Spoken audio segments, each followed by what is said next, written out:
प्रेम और परमात्मा। संतों की उपदेश देने की रीति नीति भी अनूठी होती है।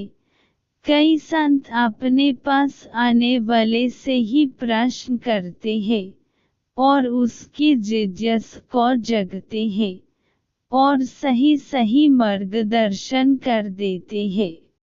आचार्य रामानुजाचार्य एक महान संत एवं संप्रदाय धर्म के आचार्य थे।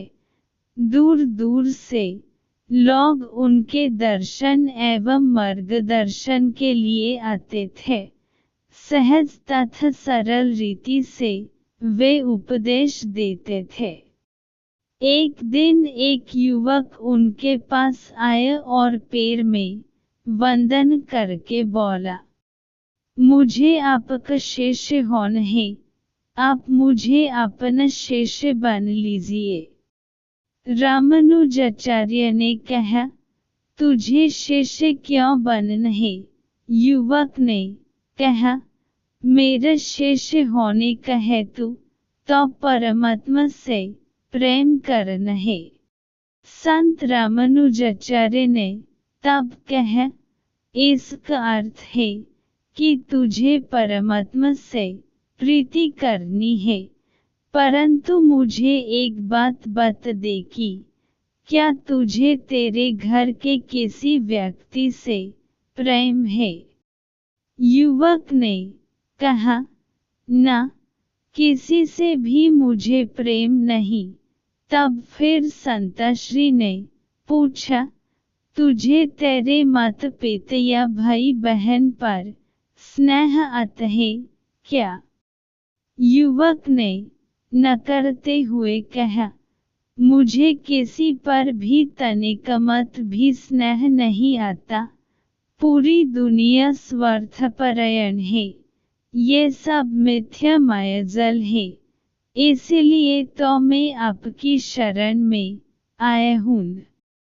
तब संत रामानुज ने कहा, बेटा, मेरा और तेरा कोई मेल नहीं, तुझे जो चाहिए वह मैं नहीं दे सकता। युवक यह सुन स्तब्ध हो गया। उसने कहा, संसार को मिथ्या मानकर मैंने किसी से प्रीति नहीं की। परमात्मा के लिए मैं इधर उधर भटका। सब कहते थे कि परमात्मा के साथ प्रीति जोड़ना हो तो संत रामानुज के पास जा, पर आप तो इनकार कर रहे हैं।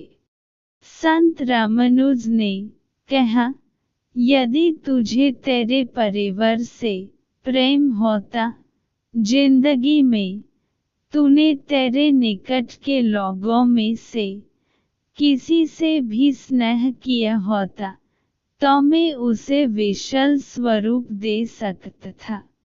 थोड़ा भी प्रेम भाव होता तो मैं उसे ही विशाल बन के परमात्मा के चरणों तक पहुँच सकता था।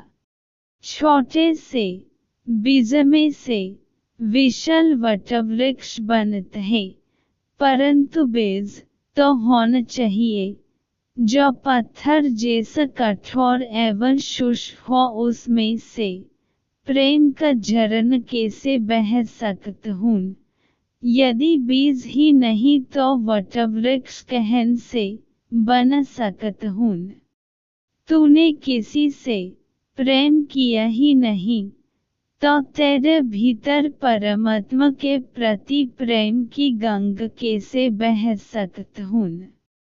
कहानी का सार ये है कि जिसे अपने निकट के भाई बंधुओं से प्रेम भाव नहीं, उसे ईश्वर से प्रेम भाव नहीं हो सकता। हमें अपने आसपास के लोगों और कर्तव्यों से मुंह नहीं मोड़ सकते।